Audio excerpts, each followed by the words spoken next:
विधवा शेरनी बनी कुत्ते के पिल्ले की माँ। एक बार की बात है, जंगल के राजा शेर की अचानक से तबीयत खराब हो जाती है। उल्लू वैद शेर को बचाने की पूरी कोशिश करता है। ऐसे में शेर शेरनी से कहता है, शेरनी, मुझे लगता है कि मैं अब ज्यादा दिन जिंदा नहीं रहूंगा। मेरे जाने का वक्त आ गया है। देखो, तुम हमारे बेटे सिम्बा और इन जानवरों का अच्छे से ख्याल रखना। हमारे बेटे सिम्बा को एक नेक और ताकतवर राजा बनाना। महाराज, मुझे डर लग रहा है। ऐसी बातें मत करो, आपको कुछ नहीं होगा। मैं उल्लू वैद से बात करती हूँ। ये कहकर शेरनी उल्लू वैद की ओर देखते हुए कहती है, उल्लू वैद, कुछ करो, मेरे पति को बचा लो। शेरनी, मैं अपनी तरफ से पूरी कोशिश कर रहा हूँ, पर पता नहीं क्यों महाराज पर कोई भी दवा असर नहीं कर रही। मुझे माफ कर दो। शेर सिम्बा की ओर देखते हुए अपनी आखिरी सांसें छोड़ देता है। ये देख सारे जानवर उदास हो जाते हैं।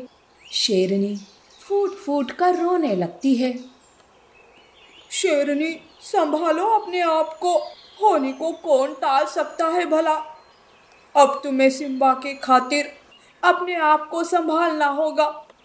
हाँ शेरनी, हाथी सही कह रही है। इस जंगल और सिम्बा को तुम्हारी जरूरत है। यूं एक विधवा शेरनी जंगल की भागदौड़ और अपने बेटे सिम्बा की जिम्मेदारी बखूबी संभालने लगी। दिन ऐसे ही गुजर रहे थे। शेरनी अपने बेटे सिम्बा से बहुत प्यार करती थी। वो एक पल के लिए भी उसे अपने नजरों से दूर नहीं करती थी। ऐसे में एक दिन सूजी नाम की एक गर्भवती कुतिया भोजन ढूंढते हुए जंगल में आती है। वो बहुत कमजोर और थकी हुई थी। वो एक पेड़ के नीचे आराम करती है कि तभी उधर से गुजर रहे लकड़बग्गे की नजर सूजी पर पड़ती है। लकड़बग्गा सूजी पर हमला करने ही वाला था कि शेरनी वहां आती है। शेरनी लकड़बग्गे को रोकते हुए कहती है, रुक जाओ लकड़बग्गे, ये गर्भवती है, तुम उस पर हमला नहीं कर सकते।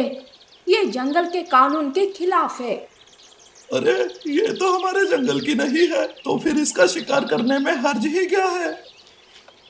देखो, वो हमारे जंगल की हो ना हो, तुम एक गर्भवती का शिकार नहीं कर सकते। अपनी जान की खैर चाहते हो तो चले जाओ यहाँ से। लकड़बग्गा गुस्से से वहां से चला जाता है। शेरनी, आपका बहुत बहुत शुक्रिया। आज आप नहीं होती तो पता नहीं मेरे और मेरे आने वाले बच्चे का क्या होता। अरे, एक माँ होने के नाते ये मेरा कर्तव्य था। वैसे तुम कौन हो और कहाँ से आई हो? सूजी अपना परिचय शेरनी को देती है। देखो सूजी, जब तक तुम्हारा बच्चा नहीं होता तुम यही रह सकती हो। तुम्हें यहाँ किसी भी बात की कोई कमी नहीं होगी। ये सुनकर सूजी चैन की सांस लेती है और बाकी जानवरों के साथ उसी जंगल में रहने लगती है।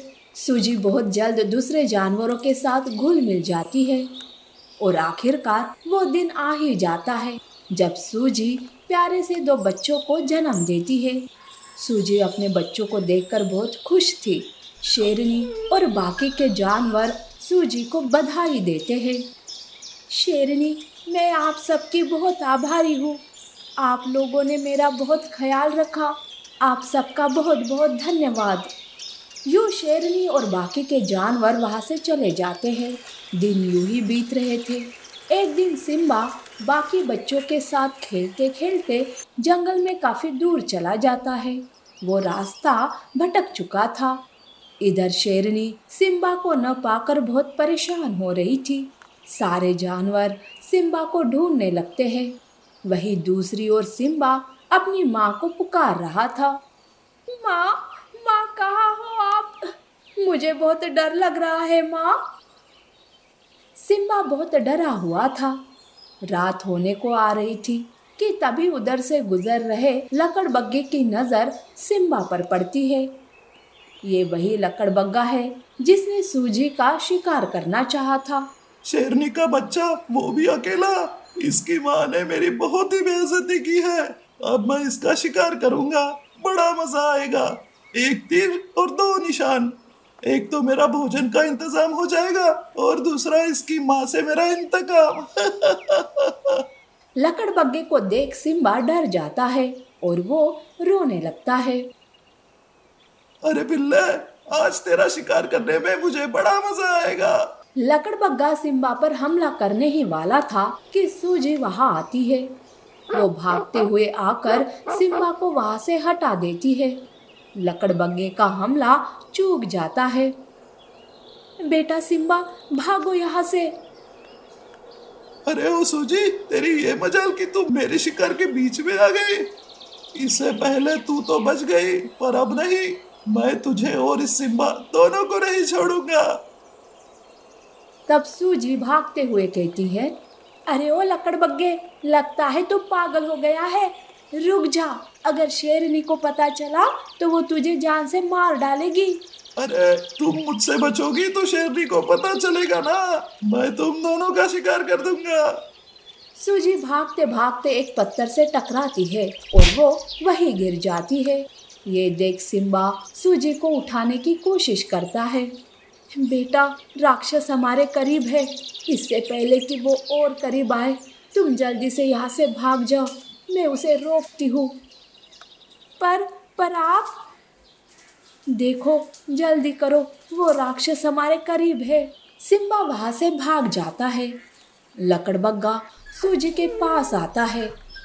सूजी उठ भी नहीं पा रही थी, वो घायल हो चुकी थी। वहीं दूसरी ओर शेरनी और बाकी के जानवर सिम्बा को ढूंढते हुए आ रहे थे कि रास्ते में सिम्बा शेरनी को देखकर भागते हुए उसके पास आता है और रोते हुए कहता है, माँ माँ, सूजी को बचा लो माँ।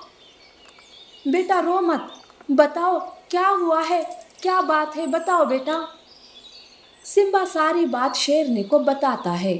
ये सुनकर शेरनी गुस्से से दहाड़ मारते हुए कहती है, उस लकड़बग्गे की ये मजाल कि वो मेरे बेटे पर हमला करे। मैं उसे छोड़ूंगी नहीं। यूं शेरनी दहाड़ मारते हुए लकड़बग्गे को ढूंढते हुए निकलती है। कुछ दूर जाते ही वो देखती है कि लकड़बग्गा सूजी पर हमला कर उसे मार डालता है। ये देख शेरनी गुस्से से दहाड़ मारती है। शेरनी की दहाड़ सुन लकड़बग्गा डर जाता है। अरे ओ लकड़बग्गे, मैंने तुझे छोड़कर बहुत बड़ी गलती की है। ये जानते हुए कि सिम्बा मेरा बेटा है, तुमने उसका शिकार करना चाहा और बीच में आई सूजी की जान ले ली। बेचारी सूजी, मेरे बच्चे की जान बचाने के लिए उसने अपनी जान कुर्बान कर दी। शेरनी, गलती हो गई, मुझे माफ कर दो। मैं ये जंगल छोड़कर ही चला जाऊंगा। शेरनी लकड़बग्गे पर हमला करती है और उसे मार डालती है कि तभी शेरनी को सूजी के बच्चों का ख्याल आता है। शेरनी और बाकी के जानवर सूजी के बच्चों के पास जाते हैं। शेरनी को देख सूजी का बच्चा कहता है, हमारी माँ कहाँ है? वो भोजन लाने गई है, अभी तक क्यों नहीं आई? यह सुन शेरनी के आंखों में आंसू आ जाते हैं। वो उन बच्चों से कहती है, बेटा, तुम्हारी माँ खाना ढूंढने बहुत दूर गई है, उन्हें आने में देर होगी। तब तक तुम मेरे और सिम्बा के साथ रहो। मैं तुम्हें किसी बात की कमी नहीं होने दूंगी। यूँ एक विधवा शेरनी कुत्ते के बच्चों की माँ बनकर उनका अच्छे से देखभाल करने लगी। उन्हें किसी भी बात की कमी महसूस होने नहीं दी। वक्त के साथ साथ सूजी के बच्चे भी उसे भूल गए थे और शेरनी को ही अपनी माँ समझने लगे और खुशी खुशी जीवन गुजारने लगे थे।